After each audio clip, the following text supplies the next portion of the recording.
નમસ્કાર વિદ્યાર્થી મિત્રો, હું વિશાલ સર ફરી વખત મારી YouTube ચેનલમાં આપ સૌનું હાર્દિક સ્વાગત કરું છું। આજે આપણે ફરી વખત પ્રકરણ 11 ધોરણ 8 ની અંદર જે ચાલી રહ્યું છે માપન તેમાં અભ્યાસ કરવાનો છે।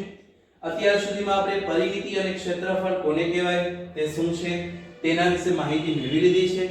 કોઈ પણ આકૃતિ હોય, બંધ આકૃતિ હોય, એની ફરતેનો જે ભાગ હોય એને આપણે પરિમિતિ કહીએ છીએ અને જ્યારે અંદરના ભાગનું માપ શોધતા હોય ત્યારે આપણે એને શું કહીએ છીએ તો કે ક્ષેત્રફળ કહીએ છીએ। આના ચાર દાખલા આપણે અગાઉના વિડિયોમાં જોઈ લીધેલા હતા। જો એ વિડિયો જોવાનો બાકી હોય તો તે વિડિયોની અંદર તમે આ દાખલા જોઈ શકો છો। તેના માટે આપણી જે ચેનલ છે એમાં એ વિડિયો આપેલા જ છે। તેના અગાઉના લેક્ચરમાં આપણે સૂત્રો કરેલા હતા, ઈ સૂત્ર ઉપરથી જ આગળના બધા દાખલા આવે છે। તો તે વિડિયો પણ જો જોવાનો બાકી હોય તો આપણી YouTube ચેનલની અંદર તે વિડિયો પણ આપેલો છે, ઈ વિડિયો પણ તમે નિહાળી શકો છો અને ત્યારબાદ આ વિડિયો જોશો તો તમને આ જે દાખલા છે તે પણ આપણને સાવ સરળ લાગશે। હવે આજનો લેક્ચર શરૂ કરીએ એ પહેલા જો આ વિડિયો તમને પસંદ આવે છે તો લાઈક કરો, આપણી ચેનલને સબસ્ક્રાઇબ કરો અને બાજુમાં જે બેલ આઇકન આપેલું છે તે દબાવવાનું ભૂલતા નહીં। શું કામે? કારણ કે આવા નવા વિડિયો, નવી માહિતી આપણને મળતી રહે તેનાથી તમે માહિતગાર રહો તે માટે આ બેલ આઇકન દબાવવું જરૂરી છે। તો શરૂ કરીએ આજનો વિડિયો। અત્યાર સુધીમાં જે આપણે ચાર દાખલા ભણી ગયા છે એની અંદર પરિમિતિ અને ક્ષેત્રફળના સૂત્રનો ઉપયોગ થતો હતો। ઈ જ રીતે અહીં આપણને બીજા જે ચાર દાખલા આપેલા છે એમાં પણ આપણે એનો ઉપયોગ કરવાનો છે। પહેલો દાખલો જોઈએ તો કે રકમ એવી આપેલી છે જે ચતુષ્કોણ ABCD માં BD વિકર્ણ છે। રેખાખંડ AM લંબ રેખાખંડ BD અને રેખાખંડ CN લંબ રેખાખંડ BD છે। જો BD બરાબર 40, AM બરાબર 20 અને CN બરાબર 15 હોય તો ચતુષ્કોણ ABCD નું ક્ષેત્રફળ શોધો। હવે અહીં આપણે રકમ આપી છે, પ્રોપર રીતે આપણે આ રકમ હજી સુધી મગજમાં બેસતી નથી, તો શું કરવું? તો અહીં આપણે સૌપ્રથમ એની આકૃતિ દોરી લેશું, એની અંદર ઈ માપ લખી નાખશું એટલે આપણને ખ્યાલ આવી જાય કે શું કહેવા માંગે છે। દાખલા નંબર 1 છે। હવે અહીંયા પહેલા તો ચતુષ્કોણ ABCD ની વાત કરેલી છે તો અહીં એક ચતુષ્કોણ દોરીએ। તો અહીંયા આપણને ચતુષ્કોણ આપેલો છે। ચતુષ્કોણ એટલે કે ચાર બાજુઓ, એનું નામ શું કીધું તો કે A B C અને D। જે વસ્તુની આપણને કીધી છે ઈ જ વસ્તુ અહીં આપણે દર્શાવીએ છીએ।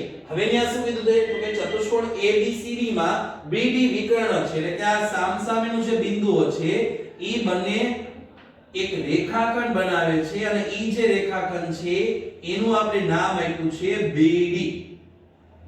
રેડી? આ જે આપણે રેખાખંડ દોર્યો છે એને આપણે નામ દેવાનું છે BD। આ વિકર્ણ શું કામ છે? કારણ કે એવો રેખાખંડ છે કે જે પાસે નથી આવતો પણ સામસામે આવે છે અને અદ્રશ્ય છે, જરૂર પડે ત્યારે જ આપણે એ દર્શાવવાનું છે, નહીંતર આપણે એની કઈ જરૂર હોતી નથી। તેથી અહીં આપણે BD દર્શાવ્યો છે। હવે શું કીધું છે તો કે AM લંબ BD, તો અહીં BD તો આપ્યો છે અને અહીં A આપેલો છે। તો હવે અહીંથી એક એવી રેખા જાય છે કે આ જે આખે આખો આપણો BD રેખાખંડ છે એમાં M બિંદુએ ભેગો થાય છે અને આ AM છે અને BD છે એ લંબ આકાર બનાવે છે। તમે જોઈ શકો છો કે એનું જે માપ છે એના જે બે ખૂણા બને છે એનું માપ કેટલું થશે તો કે કાટકોણ જેટલું 90 અંશનું। તેથી આ AM BD વચ્ચે લંબનો સંબંધ છે। ત્યારબાદ શું કીધું છે તો કે CN લંબ BD, કે આ વિકર્ણ જે BD છે એમાં C થી શરૂ કરીને એક એવો રેખાખંડ દોરીએ કે જેથી ઈ શું બનશે તો કે BD અને CN લંબ બનશે। તો અહીં આપણે એ રીતે એક આખે આખો રેખાખંડ દોર્યો તો શું થયું તો કે CN લંબ BD। તો એ આપણને ખબર પડી ગઈ। અહીં શું ખબર પડી તો કે CN લંબ છે BD। ઓવરઓલ આખો આપણે હવે આકૃતિ દ્વારા રજૂઆત કરી દીધી। હવે ને આપણને માપ આપ્યા છે ઈ માપ અહીં આપણે લખી નાખીએ એટલે આપણે ખ્યાલ રહે કે અહીંયા શું છે તો BD બરાબર 40 સેમી આપ્યા છે કે જે આખે આખી આ જે લાઈન છે ઈ કેટલાની છે તો કે 40 સેમીની। ત્યારબાદ શું કીધું છે તો કે AM જે છે ઈ 20 સેમીનો છે એટલે AM છે ઈ કેટલાનો છે તો કે 20। અને ત્યારબાદ આપણને શું આપ્યું છે તો કે CN છે ઈ કેટલાનો છે તો કે 15 નો છે। અહીં આપણને જે માપ આપ્યા હતા ઈ માપ આપણે અહીં લખી નાખ્યા છે. હવે અહીં આપણે સેમી સેમી લખેલું છે તો અહીં આપણને આપેલું નથી. જો એક કેસ આપેલું ન હોય અને આપણે કઈ લખવું હોય તો ત્યાં એકમ આપણે લખી શકીએ છીએ. અહીં મેં સેમી લખ્યું છે મારા મત મુજબ, પણ જો કઈ આપણને આવું સેન્ટીમીટર એવું કઈ કીધું ન હોય ત્યારે શું કરવું? તો ત્યારે આપણે એકમ લખી શકીએ છીએ. 20 એકમ 40 એકમ અને એનો જે જવાબ આવે ઈ ચોરસ એકમમાં આવશે ક્ષેત્રફળ શોધતા ત્યારે. અહીં અત્યારે મેં સેમી લીધું છે તેથી મેં અહીંયા સેમી લીધું છે, સેમી લખ્યું છે. જો ઇન કેસ આપણે અહીંયા સેન્ટીમીટર એવો કઈ ઉલ્લેખ કર્યો ન હોય ત્યારે આપણે એકમ લખીએ તો ચાલે, તેથી અહીંયા તમે એકમ લખી શકો છો. હવે આ જે આખી આકૃતિ છે એ આકૃતિ પરથી આપણે હવે એનું ક્ષેત્રફળ શોધવાનું છે. તો પહેલા તો આ ચતુષ્કોણ છે, ચતુષ્કોણ આપણે શું કામ કહી શકીએ? કારણ કે અહીંયા આપણને પ્રોપર એકે બાજુઓ સરખી નથી કે ખૂણાઓ સરખા નથી, તેથી આપણે એને ચતુષ્કોણ કહી શકીએ છીએ. હવે શું કરીશું તો કે એનું ક્ષેત્રફળ શોધવું છે. તો એના માટેનું આપણે અહીં જે વિકર્ણ હોય એ વિકર્ણ અને એના જે વેધ છે, જે વિકર્ણ પરનો વેધ છે એનો આપણે સરવાળો કરીએ અને પછી એનો જો અડધો ભાગ આપણે જોશું તો આપણને ખબર પડશે કે આનું ક્ષેત્રફળ કેટલું થાય. તો હવે તે આપણે સૂત્ર લખી નાખીએ. તો અહીં ચતુષ્કોણનું ક્ષેત્રફળ બરાબર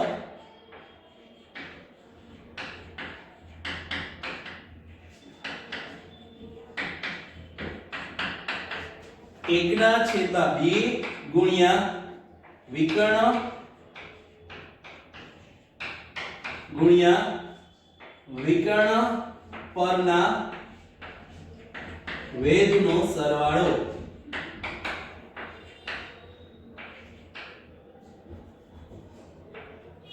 અહીં આખું સૂત્ર આપણું એ રીતે છે કે 1/2 ગુણ્યા વિકર્ણ પરનો જે વેધ છે એનો સરવાળો. હવે વિકર્ણ તો અહીં આપણને ખબર જ છે કયું છે તો કે BD. હવે વિકર્ણ પરના વેધ, તો વેધ કયા થાય તો કે આ M થી માંડીને A સુધી છે એ વિકર્ણ BD ઉપર આવે છે, તેથી એક વેધ ઈ થઈ ગયો. બીજો વેધ તો કે આ C અને M છે એ વચ્ચેનું જે માપ છે એ પણ શું થશે? એને આપણે વેધ ગણી શકીએ છીએ. તો ઈ માપ લઈને આપણે અહીં હવે ગણતરી કરીશું. તો 1/2 એમને ગુણ્યા વિકર્ણનું માપ કેટલું છે તો કે 40 ગુણ્યા અહીં વિકર્ણ પરના વેધનો સરવાળો એટલે કે 20 + 15. હવે આગળ વધીએ તો 1/2 એમને ગુણ્યા 40 એમને. હવે આનો સરવાળો કરીએ તો 20 + 15 કેટલા થાય તો કે 35. હવે અહીં બે છેદમાં છે અને ઉપર 40 35 આપેલા છે તો આપણે એને ઉડાડી શકીએ છીએ. 20 દુ 40 થાય છે. અહીં છેદ ઉડાડતા હોય ત્યારે શું ધ્યાન રાખવાનું કે જે સાઈડ આપણને જવાબ મળી જતો હોય ઈ સાઈડ આપણે જે જવાબ આવતો એ લખવાનો. તો અહીં 20 દુ 40 તો 40 આપણને ઉપરની સાઈડ છે તેથી અહીં 20 ક્યાં લખ્યા? આપણે ઉપરની સાઈડ લખ્યા છે. હવે આનો ગુણાકાર કરીએ તો 1 છે તો 20 * 20 ગુણ્યા 35. આટલી વસ્તુ આપણે લખી છે. હવે શું કરવાનું તો કે આનો આપણે ગુણાકાર કરી નાખીએ 20 નો અને 35 નો. હવે 35 દુ 70 થાય છે એ આપણને ખબર છે. 35 દુ 70 થાય અને પાછળ આ જે શૂન્ય છે એ લગાડીએ એટલે શું થશે તો કે 7. હવે અહીં તો મેં સેમી લગાડ્યું છે પણ અહીં આપણને ક્યાંય આપેલું નહોતું સેમી છે મીટર છે કે શું છે. તો આ આકૃતિ ખાલી સમજવા પૂરતી છે. આપણે રકમ જે આપી છે ઈ મુજબ આ જવાબમાં લખવું પડે. તો અહીં 700 છે, પાછળ કંઈ નથી લખ્યું એટલે આપણે શું લખશું તો કે ચોરસ એકમ અથવા તો એકમનો વર્ગ. શું લખીશું વિદ્યાર્થી મિત્રો? કાં તો આપણે લખીશું ચોરસ એકમ જેમ ક્ષેત્રફળમાં લખતા એવી રીતે, અને કાં તો આપણે લખશું 700 એકમનો વર્ગ. આ એકમનો વર્ગ જે છે ક્ષેત્રફળ જ્યારે આપણે કોઈ પણ શોધતા હોય ત્યારે તમારે લખવું ફરજિયાત હોય છે. તો અહીં આપણે પહેલો દાખલો જોયો છે એમાં આપણે ચતુષ્કોણનું ક્ષેત્રફળ શોધવાનું કીધું હતું કે કોઈ પણ આપણી પાસે ચતુષ્કોણ હોય અને એનું જો આપણે ક્ષેત્રફળ શોધવું હોય તો કઈ રીતે શોધવું તે માટેની આખી ગણતરી આપણે કરી. કોઈ પણ દાખલો હોય તમને સમજાતો નથી તો સૌપ્રથમ એને આકૃતિ દોરો. એ આકૃતિ પર જે જે વસ્તુ માંગી છે એ વસ્તુ પહેલા દર્શાવી દો અને ત્યારબાદ ઓટોમેટિકલી આપણને જો સૂત્ર યાદ હશે તો આખો દાખલો આપણને સમજાઈ જશે. રેડી વિદ્યાર્થી મિત્રો? તો આ હતો આપણો દાખલો જે આપણે જોયો છે. હવે જોઈએ આપણો નેક્સ્ટ સમ. નેક્સ્ટ સમ પણ આ જ રીતે સરળ છે, વધુ એમાં પણ કંઈ છે નહીં, તે હવે આપણે જોશું. સૌપ્રથમ એની વ્યાખ્યા જોઈએ, સોરી એની રકમ વાંચીએ તો રકમ આપણને કઈ એવી આપેલી છે, એક ચોરસ ખેતરની લંબાઈ 80 મીટર છે, જ્યારે એક લંબચોરસ ખેતરની લંબાઈ 100 મીટર છે. જો બંને ખેતરની પરિમિતિ સરખી હોય તો લંબચોરસ ખેતરની પહોળાઈ કેટલી થાય? હવે અહીં આપણે ચોરસની પહેલા વાત કરી છે ને લંબચોરસની વાત કરી છે. આ બંનેની વાત ક્યાં થઈ છે કે ખેતર છે કે ઈ એક ખેતર છે ઈ ચોરસ આકારનું છે. પહેલા છે કે એક ચોરસ ખેતરની લંબાઈ 80 મીટર છે, કે પેલું જે ખેતર છે એની લંબાઈ આપણને 80 મીટર આપી દીધી છે, જ્યારે એક લંબચોરસ ખેતરની લંબાઈ 100 મીટર છે. ચોરસ ખેતરની લંબાઈ કેટલી હતી તો કે 80 મીટર, લંબચોરસ ખેતરની લંબાઈ કેટલી છે તો કે 100 મીટર છે. જો બંને ખેતરની પરિમિતિ સરખી હોય, પરિમિતિ એટલે ખબર છે કે ફરતે ભાગ જો સરખો હોય તો આપણે આ જે લંબચોરસ છે ઈ ખેતરની પહોળાઈ આપણે શોધવી પડશે. રેડી? હવે અહીં પ્રશ્ન વાંચીએ તો આપણે એટલી બધી મગજમાં ફિક્સ બેસી જવાનું નથી. હવે સ્ટેપ બાય સ્ટેપ આપણે જોઈએ તો સૌપ્રથમ આપણે ચોરસનું જ્યારે પરિમિતિ શોધતા હોય ત્યારે ખાલી લંબાઈ જોઈએ. તો અહીં ચોરસની લંબાઈ આપી દીધી છે તો કે હા સર, ચોરસની લંબાઈ આપણે આપી દીધી છે 80 મીટર. તો સૌપ્રથમ આપણે શું કરીએ તો કે ચોરસની ગણતરી કરી નાખીએ. અહીં ચોરસ ખેતરની ગણતરી કરીએ છીએ એટલે આપણે હેડિંગ લખીએ છીએ. હવે ખેતરની પરિમિતિ આપણે શોધવાની છે તો ચોરસ ખેતરની પરિમિતિ બરાબર 4 ગુણ્યા લંબાઈ અથવા 4 ગુણ્યા l કરો તો પણ ચાલે. હવે શું કરીશું તો કે 4 ના 4 એમ રાખવાના. હવે અહીં આપણે લંબાઈ આપી દીધી છે ચોરસ ખેતરની, કેટલી આપી છે તો કે 80 મીટર. તો અહીં 4 ગુણ્યા કેટલા થાય તો કે 80 મીટર. હવે અહીં આપણે શૂન્ય ઉપર થોડી વાર શૂન્યને ધ્યાનમાં લઈએ તો 8 ચોક કેટલા થાય તો કે 8 ચોક 32, અને પાછળ હવે શૂન્ય લગાડી દઈએ. મીટર છે તો અહીં આપણને ચોરસની પરિમિતિ કેટલી મળી છે તો કે જે ચોરસ ખેતરની પરિમિતિ છે 320 મીટર છે. રેડી વિદ્યાર્થી મિત્રો? હવે શું કીધું છે તો કે જ્યારે એક લંબચોરસ ખેતરની લંબાઈ 100 મીટર છે. હવે લંબચોરસ ખેતરની વાત કરી છે તો ઈ આપણે જોઈ લઈએ. અને બીજું હેડિંગ લખી નાખીએ. લંબચોરસ ખેતરની વાત કરી છે તેથી લખશું આપણે લંબચોરસ ખેતર. હવે અહીંયા આપણને શું આપી દીધું છે તો કે એની જે લંબાઈ હોય એ આપણને આપી દીધી છે કે ખેતરની લંબાઈ કેટલી આપી છે ખેતરની લંબાઈ તો કે ખેતરની લંબાઈ આપણને 100 મીટર આપી દીધી છે. તો અહીં 100. હવે શું કીધું છે તો કે આપણે લંબચોરસ શોધતા હોય ત્યારે એની પહોળાઈ પણ જોઈ. તો અહીં પહોળાઈ એટલી નથી પણ એક નાની અમથી હિન્ટ આપી દીધી છે. શું તો કે બંને ખેતરની પરિમિતિ સરખી છે, એટલે કે આ જે ચોરસની જેટલી પરિમિતિ છે એટલી પરિમિતિ જ આપણા લંબચોરસની પણ છે. તો એ મુજબ હવે ગણતરી કરીએ કે ખેતરની પરિમિતિ આપણે આપી દીધી છે કેટલી થશે તો કે આના જેટલી કે 320 મીટર. શું કામે? કારણ કે બંનેની પરિમિતિ સરખી છે તો કૌંસમાં લખી નખાય બંનેની પરિમિતિ સરખી, એટલે આપણને ભૂલ ના થાય. હવે અહીં આગળ વધીએ તો શું છે તો કે આના ઉપરથી આ જે માહિતી છે એના ઉપરથી આપણે લંબચોરસ ખેતરની પહોળાઈ શોધવાની થાય છે. તો એ માટે આપણું જે સૂત્ર છે એ સૂત્ર આપણે વાપરીએ. તો સૂત્ર લખીશું લંબચોરસ ખેતરની પરિમિતિ બરાબર 2 કૌંસમાં લંબાઈ પ્લસ પહોળાઈ. હવે અહીં આપણે જોઈ શકીએ છીએ કે ખેતરની પરિમિતિ આપી દીધી છે 320 મીટર. ત્યારબાદ 2 ના 2 એમને લંબાઈ આપણને આપી દીધી છે કેટલી છે તો કે લંબાઈ 100 મીટર. પણ આપણને પહોળાઈ એટલી નથી, એટલે કે પહોળાઈ એમને રાખવી પડશે. હવે શું કરીશું તો કે આ જે 2 છે અને અંદરનો જે કૌંસ છે બંને વચ્ચે કેનો સંબંધ હોય તો કે ગુણાકારનો. તો બરાબરની ઓલી સાઈડ જાય તો કેવો થઈ જશે તો કે ભાગાકાર.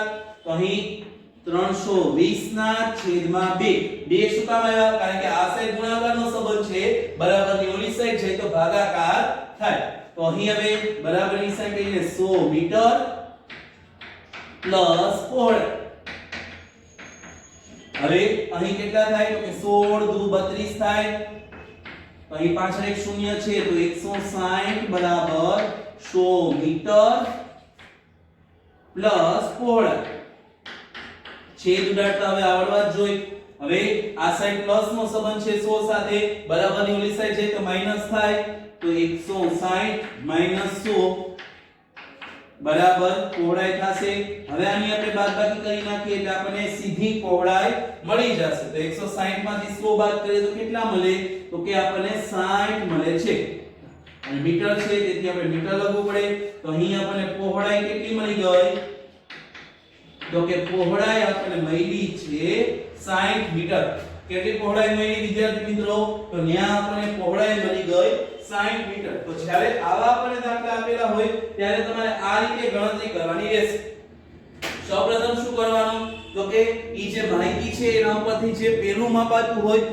ઈ માપ ઉપરથી આપણે ગણતરી શરૂ કરવાની તો એ આપણે ગણતરી શરૂ કરી ત્યારબાદ શું કર્યું તો કે લંબચોરસ આપણને આપી દીધું હતું એની જે લંબાઈ છે આપી દીધી હતી અને પરિમિતિ ચોરસ જેટલી જ હતી તો ઈ મુજબ ગણતરી કરીને આપણે એની પહોળાઈ શોધેલી છે તો આ દાખલો પણ સરળ છે ખાલી થોડો ટ્વિસ્ટ કરીને પૂછ્યો છે ચોરસ અને લંબચોરસ આપણે છઠ્ઠા ધોરણમાં શીખી જ ગયા છીએ એટલે એમાં વધુ કાઈ અઘરું છે ને પણ અહીં થોડીક રીતે આપણને ટ્વિસ્ટ કરીને પૂછે છે એટલે આપણને એવું લાગે કે આ દાખલો અઘરો બનશે પણ અઘરો દાખલો એ છે નહીં હવે આપણે આગળ વધીએ જે નેક્સ્ટ સમ છે તે જોઈએ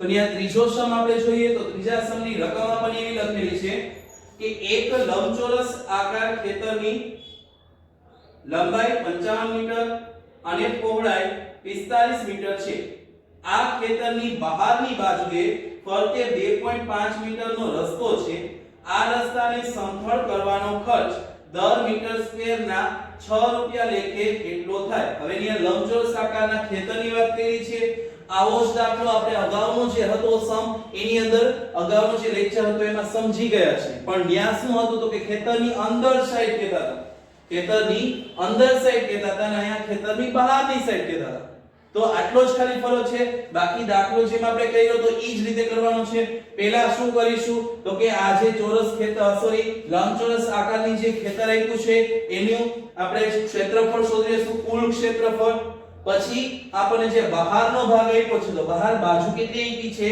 તો કે 2.5 આપ્યું છે કેટલું આપ્યું છે 2.5 કે એક બાજુ હોય એ 2.5 છે તો એક બાજુ બે બાજુ સામસામેની બાજુ હોય તો 2.5 ને 2.5 કેટલા થશે તો કે 5 મીટર થશે તો અહીં જે લંબાઈ અને પહોળાઈ છે એમાં આપણે 5 મીટર એડ કરીશું ત્યારે આપણે અંદરની સાઈડ કરતા હતા ત્યારે આપણે બાદ કરતા હતા પણ અહીં આપણે બહારની સાઈડ કીધું છે એટલે શું કરીશું તો કે એમાં પ્લસ કરીશું અને પછી આપણે જવાબ મેળવીશું તો તે મુજબની ગણતરી કરી લઈએ હવે સૌપ્રથમ આપણું જે કુલ ખેતર છે એની આપણે માહિતી જોઈ છે તો અહીં રીપણી રીતે લખીએ કે કુલ ખેતરનું ક્ષેત્રફળ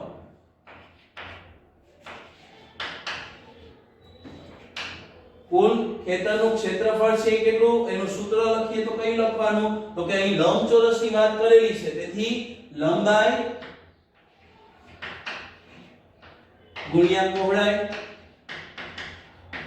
હવે અહીં લંબાઈ આપણને કેટલી આપી છે તો કે લંબાઈ તમે જોઈ શકો છો કે 55 મીટર આપેલી છે તો અહીં 55 મીટર ગુણ્યા અહીં પહોળાઈ જોઈએ તો પહોળાઈ આપણને કેટલી આપી છે તો કે 45 મીટર હવે શું કરવાનું તો કે આવડો મોટો આપણને ગુણાકાર ન આવડતો હોય તો ગુણાકાર કરી નાખવાનો કઈ વાંધો નહીં રફ કામની અંદર તમે ગુણાકાર કરી શકો છો એવું જરૂરી નથી કે બધા ગુણાકાર આપણને મોઢે આવડી છે જે વસ્તુ નથી થતી એનો રફ કામમાં તમારે ગુણાકાર કરી નાખવાનો. તો અહીં 2 અંક છે એટલે પાછળ શૂન્ય. 4 પંચા તો કે 20, 20 ની શૂન્ય વધી આવી 2, 5 ચોક 20 ને 2 22, પચું પચું 25 નો પાંચડો વધી આવી 2, પચું 25 ને 2 એટલે 27. સરવાળો કરીએ તો 5 7 4 2. તો અહીં આપણને જવાબ કેટલો મળે છે તો કે 2475. હવે મીટર મીટર છે, ક્ષેત્રફળ છે, તેથી મીટરનો સ્ક્વેર થાય અથવા તો ચોરસ મીટર થાય. ગણતરીમાં હજી કહું છું વિદ્યાર્થી મિત્રો, જ્યારે આપણને ગુણાકાર અઘરા લાગતા હોય ત્યારે રફ કામમાં ગુણાકાર કરી નાખવાના, કઈ પ્રોબ્લેમ નથી. ગુણાકાર કરશું એમાં, પણ રફ કામમાં કરવા આપણું જે બંચ હોય અથવા તો કોઈ બુક હોય એમાં સીધા છેદ આખો કરતા હોય ત્યાં કરવાની જરૂર નથી. તો અહીં આપણને કુલ જે ખેતર હતું એનું ક્ષેત્રફળ આપણને ખબર પડી ગઈ છે. હવે એની ફરતે બહારની સાઈડ બહાર કરવી હોય તો બાજુ કેટલી છે તો કે એક બાજુ છે એ 2.5 ની છે, તો એની સામેની બાજુ એ પણ 2.5 ની હોય એટલે ટોટલ કેટલા થાય તો કે ટોટલ અહીંયા થશે 5 થઈ શકે. ઈ જ રીતે આ સાઈડનો ભાગ લઈ અને આ સાઈડનો ભાગ લઈ તો એ પણ 2.5 અને આ પણ કેટલો 2.5 એનો પણ આપણે અહીં જોઈએ બેયનો પ્લસ થશે 5. શું કામે પ્લસ થાય છે કારણ કે બેય બાજુને આપણે ધ્યાનમાં લઈ છીએ, એક બાજુને ધ્યાનમાં લેતા નથી. અને પ્લસ જ શું કામ કરીએ છીએ કારણ કે અહીં બાજુ જે છે એમાં બાદબાકી થતી નથી. હવે બીજી વસ્તુ કે આના અગાઉના દાખલામાં અંદરની સાઈડ જો તમને કીધું હોય આવું કાઈ તો શું કરવાનું તો બાદબાકી કરવાની, પણ જ્યારે આપણે બહારની સાઈડ કીધું હોય ત્યારે શું કરશું તો કે પ્લસ કરશું. એટલે કે આ જે રકમ છે 55 મીટર લંબાઈ છે અને 45 મીટર લંબાઈ છે એમાં આપણે 5 મીટર એડ કરવા પડશે કારણ કે ખેતર જો આપણી પાસે ઓવરઓલ 55 મીટર અને 45 મીટર હોય અને આપણે જો બહારની સાઈડ ની અંદર આપણે ફરતે રસ્તો કરવો હોય તો આ જે ખેતર છે ઈ ખેતરની લંબાઈ અને પહોળાઈમાં એડ કરીને પછી એનું ક્ષેત્રફળ શોધવું પડે. તો હવે એ વસ્તુ આપણે અહીં કરશું.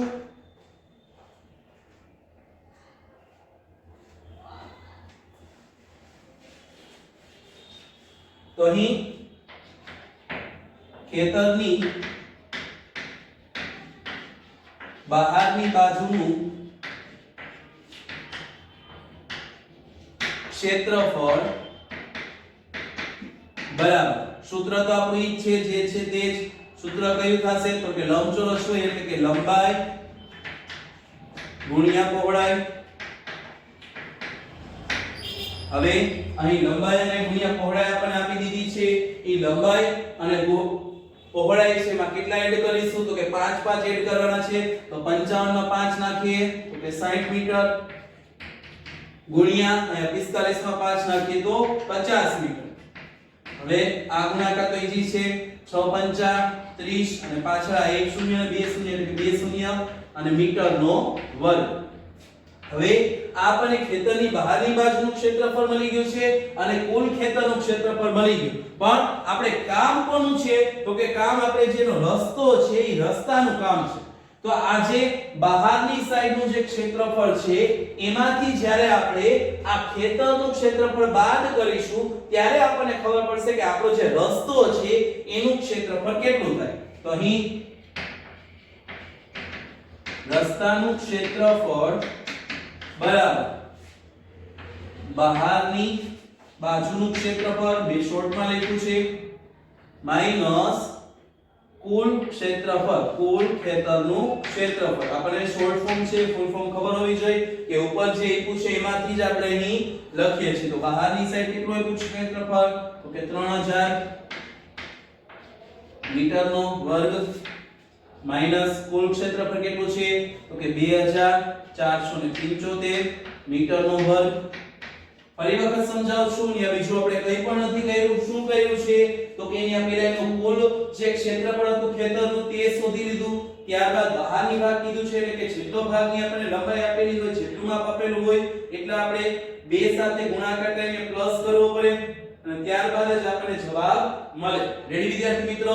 હવે અહીં આપણે બે ક્ષેત્રફળ મળી જાય પછી એમાંથી જે બહારની બાજુ છે તો આપણે બહારની બાજુમાંથી કુલ ક્ષેત્રફળ બાદ કરવું પડે અને જો અંદરની બાજુ કીધું હોત તો કુલ ખેતરના ક્ષેત્રફળમાંથી અંદરની બાજુ બાદ કરત, પણ બહાર હોય એટલે પ્લસ કીધું તો અહીં આપણે શું કરવું પડશે માઈનસ કરવું પડશે. તો અહીં આપણને જવાબ કેટલો મળે તો કે 3000 metre square minus 2475 metre square માંથી કાઢીએ તો કેટલા મળશે આપણને 525 મીટરનો વર્ગ આટલું આપણને રસ્તાનું ક્ષેત્રફળ મળે. આપણો જે રસ્તો છે એનું ક્ષેત્રફળ કેટલું થશે તો કે એનું ક્ષેત્રફળ થશે 525 મીટરનો વર્ગ. રેડી? હવે શું કીધું છે તો કે એને સમથળ કરવાનો ખર્ચ આપણે શોધીને દેવાનો છે કે આ જે આખી વસ્તુ છે આખું જે આપણને આપેલો છે રસ્તો એને આપણે સમથળ કરવો એટલે કે સરખો કરવો હોય તો એને આપણે કેટલો ખર્ચ આપવો પડે. તો આ 525 મીટર છે એની સાથે આપણે ગણતરી કરવાની છે. તો અહીં ગણતરી કરી લઈએ. ખર્ચ શોધીએ છીએ તો હેડિંગમાં પણ ખર્ચ. હવે અહીં મીટરનો વર્ગ આપ્યો છે અને સામેનો જે ખર્ચ હોય એ આપ્યો છે. કેમાં આપ્યો છે તો કે રૂપિયામાં. 1 મીટર સ્ક્વેરે કેટલા આપ્યા છે તો કે 1 મીટર સ્ક્વેરે આપણને 6 રૂપિયા કીધા છે.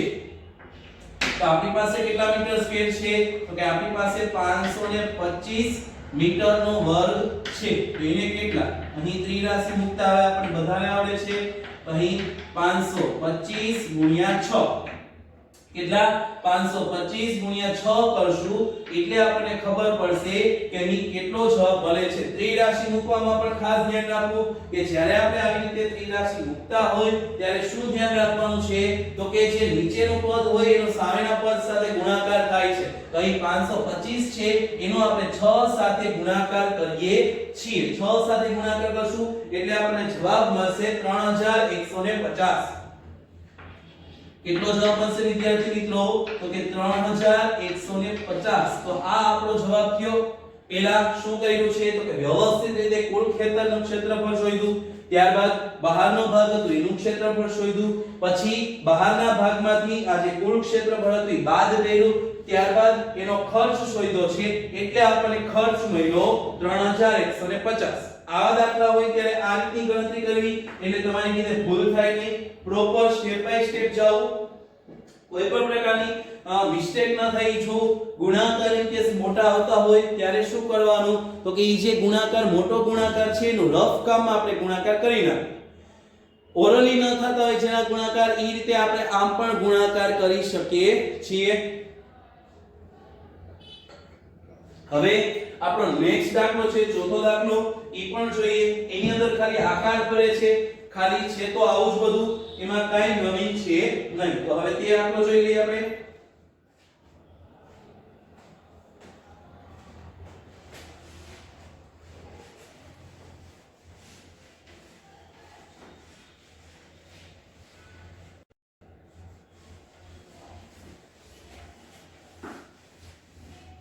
સૌપ્રથમ આપણે એની રકમ જોશું. તો રકમ આપણને એવી આપેલી છે એક વર્તુળાકાર બગીચાની ત્રિજ્યા 21 મીટર છે.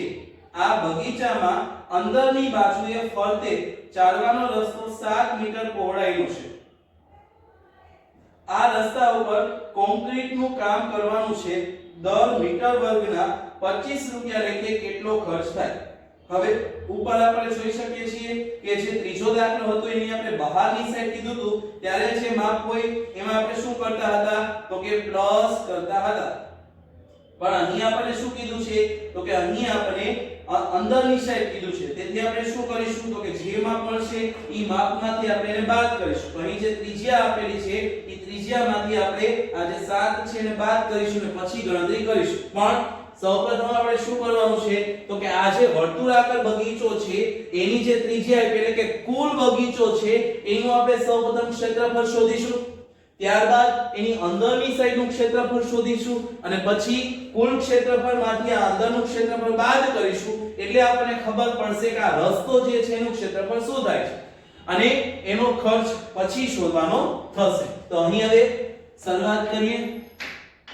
તો અહીં ખૂબ શું યાદ રાખવાનું છે તો કે એનું જે સૂત્ર છે વર્તુળાકારનું જે સૂત્ર હોય એ આપણને યાદ હોવું જોઈએ. એટલે ત્રિજ્યા જે છે એ r આપણે દર્શાવતા હોય તો એ પણ આપણને ખબર હોવી જોઈએ. તો અહીં બગીચાનું એટલે કે કુલ બગીચાનું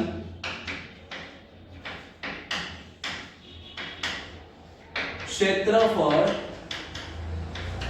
બરાબર કેટલું થશે તો કે પાઈ r નો વર્ગ. આ ખાસ યાદ રાખવું. સૂત્ર યાદ નહીં હોય તો વિદ્યાર્થી મિત્રો દાખલામાં પ્રોબ્લેમ આવશે એટલે સૂત્ર યાદ રાખવા જરૂરી છે હવે પાઈ ની કિંમત કેટલી લઈ છે આપણે તો કે 22 ના છેદમાં 7 આટલી લઈ છે ગુણ્યા r એટલે કે ત્રિજ્યા થાય તો અહીં ત્રિજ્યા કેટલી આપી છે તો કે 21 મીટર આપેલી છે તો હવે અહીં r નો વર્ગ છે એટલે કે r બે વખત લખવા પડે તો 21 મીટર કેટલી વાર લખશું તો કે 21 મીટર આપણે બે વાર લખીશું હવે અહીં છેદ ઉડાડીએ તો 7 તેરી 21 થશે 7 એકા 7 7 દુ 14 ને 7 તેરી 21 તો અહીં 3 એટલે ભાગ આલે છે તો 22 ગુણ્યા 3 ગુણ્યા 21 પાછળ મીટર છે તો ખબર જ છે શું આવશે હવે અહીં શું કરવાનું તો કે જે આપણને સરળ લાગતું હોય એનો સૌપ્રથમ આપણે શું કરી નાખવાનો તો કે એનો ગુણાકાર કરી નાખવાનો તો 22 તેરી કેટલા થાય 22 તેરી 66 ગુણ્યા 21 હવે માનો કે આપણને 66 ગુણ્યા 21 નો ગુણાકાર આવડતો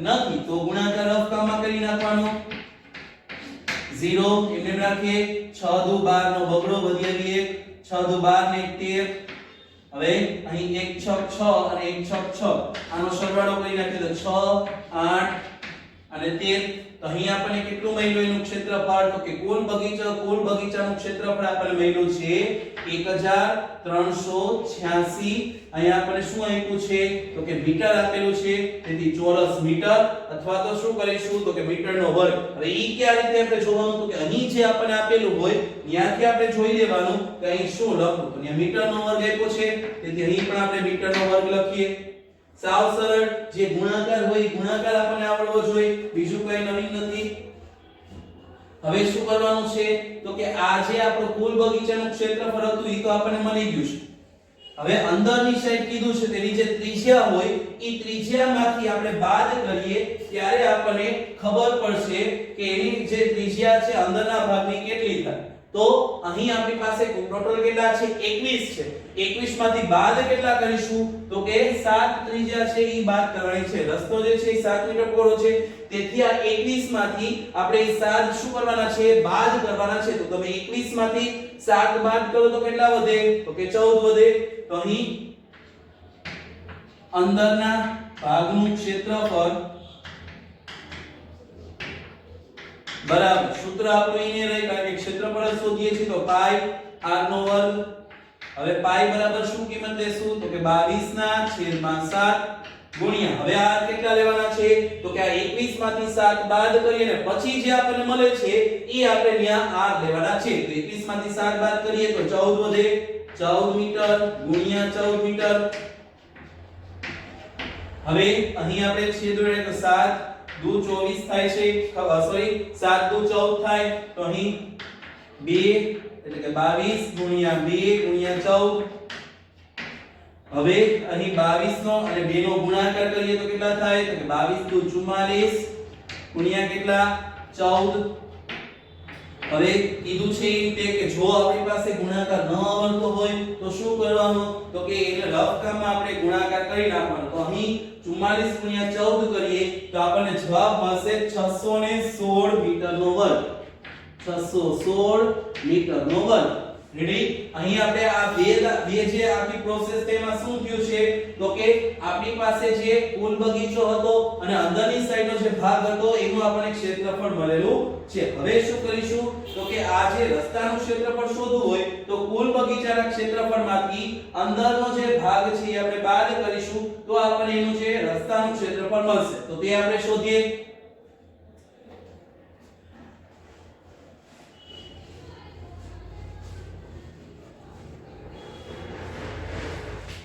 તો તે માટે સૌપ્રથમ હેડિંગ મારીએ રસ્તાનું ક્ષેત્રફળ